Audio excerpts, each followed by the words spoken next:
انہوں نے ایک اور وصیت فرمائی تھی، فرما رہے تھے کہ 4 کا بھی یا 3 کا بھی ذکر آتا ہے، انہوں نے فرمایا تھا کہ کوشش کرنا تم راہ جہاد میں مرنا، شہادت کی موت ملے تمہیں، کوشش کرنا کہ تم شہادت کی موت مرنا، اور اگر یہ نہ ہو سکے تو حج یا عمرہ کرنے جاؤ، دعا کرنا وہیں اللہ تمہیں رکھے۔ وہاں جیسی سرزمین پوری دنیا میں کہاں ہو سکتی ہے؟ ہمارے کائنات میں بسنے والے مسلمان دنیا کے کسی بھی کونے میں رہتے ہو نا، دل میں تڑپ یہی ہوتی ہے، اللہ آخری عمر آخری لمحات میرے مدینہ پاک میں ہو جائے، آخری زندگی جو ہے مٹی ہمیں قبر مکہ پاک کی نصیب ہو جائے، مدینے کی قبر مدینے کی مٹی نصیب ہو جائے۔ یہ حسرتیں لے کے دنیا میں جی رہے ہوتے ہیں، آپ کسی بھی اچھے سے اچھے عالی شان محل میں کیوں نہ رہ رہے ہوں، جو مسلمان ہیں ان کے دل میں تڑپ ہوتی ہے۔ تو سلمان فارسی بھی وصیت کر رہے ہیں، کوشش کرنا شہادت کی موت مل جائے، اور اگر شہادت میں نہیں جانا نصیب ہو رہا جہاد میں، تو پھر کوشش کرنا کہ حج یا عمرہ کرتے ہوئے وہاں پہ دنیا سے رخصت ہونا۔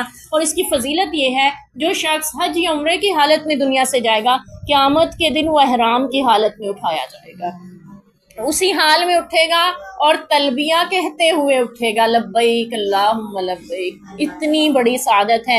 اور جو شہید ہوگا اللہ کے راستے میں، اس کی فضیلت یہ، خون کا قطرہ زمین پہ بعد میں گرتا ہے، اللہ جنت میں مقام پہلے دکھا دیتے ہیں۔ اور شہادت کی اتنی فضیلت اللہ پاک نے بیان فرمائی، یعنی احادیث میں مختلف جو آتی ہے، کہ اللہ تبارک و تعالیٰ قیامت کے دن جب شہید کو اٹھائیں گے، حدیث پاک کا مفہوم ہے اس کا ویسے ہی خون بہ رہا ہوگا جیسے دنیا میں شہید ہوا تھا، اور پھر وہ خون تو رنگ تو خون کا ہوگا، لیکن اس میں سے خوشبو جو ہوگی مشک و عنبر سے بھی زیادہ اچھی خوشبو آ رہی ہوگی۔ اور پھر اللہ پاک خود پوچھیں گے، بتا تجھے کس نے قتل کیا؟ آپ کو پتہ ہے کہ کوئی بچہ باہر سے مار کھا کے آئے نا، تو ماں یا باپ اٹھ کے کھڑے ہو جاتے ہیں، کس کی جرت، ٹھیک ہے، میرے بیٹے پہ ہاتھ اٹھائے، کس نے مارا بتاؤ مجھے۔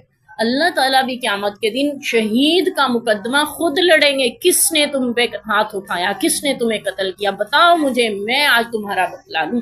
تو یہ اللہ تعالیٰ شہید سے محبت کریں۔ باقی اعزازات جو ہیں بہت زیادہ بے شمار ہیں، یعنی ان کی فضائل گنوانے لگ جائیں تو بہت وقت چاہیے، انشاءاللہ جہاں پہ آئیں گے ہم ضرور تازہ کرتے جائیں گے۔ لیکن حضرت سلمان فارسی رضی اللہ عنہ یہ وصیت کر رہے ہیں، تم مرنا تو شہادت کی موت مرنا، اور اگر یہ ممکن نہ ہو سکے تو حج یا عمرہ کرتے ہوئے مرنا، اور اگر یہ بھی نہ ہو سکے تو قرآن پڑھتے پڑھاتے مر جاؤ۔ اللہ کرے اللہ ہمیں یہ سعادتیں حاصل کرنے کی توفیق دے، یہ سعادتیں نصیب فرمائے اور اس کے لیے کوشش کرنے والا بنائے، کیونکہ حدیث پاک کا مفہوم ہے، جو بندہ قرآن سیکھتا ہے، سکھاتا ہے، باقی فضیلتیں ساری اپنی جگہ، لیکن قیامت کے دن اس کا حشر انبیاء کے ساتھ ہو، اللہ اتنی فضیلت دیں گے طالب علم کو، جو طالب علمی کی حالت میں۔ اس کا مطلب یہ نہیں ہے کہ آپ چھوٹی عمر میں علم حاصل کر رہے ہیں تو طالب علم ہے، آپ کسی بھی عمر میں زندگی کے کسی بھی حصے میں علم حاصل کر رہے ہیں قرآن کا، حدیث کا، اور اسی حال میں دنیا سے رخصت ہو گئے ہیں، تو قیامت کے دن انبیاء کے صف میں اللہ تعالیٰ شمار فرما دیں گے۔ کہاں نبیوں کا مقام اور کہاں ادنا سے امتی گناہ گاروں کا مقام۔ اتنی بڑی فضیلت کیوں؟ کیونکہ یہ وہ کام کر رہے تھے جو اللہ نے نبیوں کے ذمے لگایا تھا۔ انبیاء کا کام کیا تھا؟ لوگوں کو نیکی کی دعوت دینا، برائی سے روکنا، رب کی توحید اور معرفت پہچان کروانا، رسالت انبیاء، یہی ساری چیزیں انبیاء سکھا رہے تھے نا پہلے۔ اب نبی تو قیامت تک کوئی نہیں آئے گا ہمارے نبی پاک صلی اللہ علیہ وسلم کے بعد، تو یہ کام اللہ نے سمت کے ذمے لگایا، اور جو یہ کام کرتے ہوئے اس دنیا سے رخصت ہو گیا، اللہ اس کو انبیاء کے صف میں شامل فرما دیں گے۔ اللہ ہمیں سعادتیں نصیب فرمائے۔ اللہ کرے دنیا سے جانا تو ہم سب نے ہے، رہنا تو کسی نے ہی نہیں ہے۔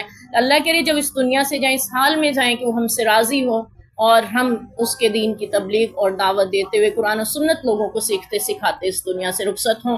یا اللہ ہمیں اپنے در پہ بلائے، حج یا عمرہ کی سعادت میں وہیں اپنا مہمان بنا لے، وہاں کی سرزمین نصیب کر دے۔ یا اللہ ہمیں کبھی ایسا موقع بھی دے کہ ہم جہاد میں جائیں اور شہادت کی موت پالیں۔ اللہ تعالیٰ ہمیں ان سعادتوں میں سے کوئی نہ کوئی سعادت ضرور نصیب فرما دے، آمین۔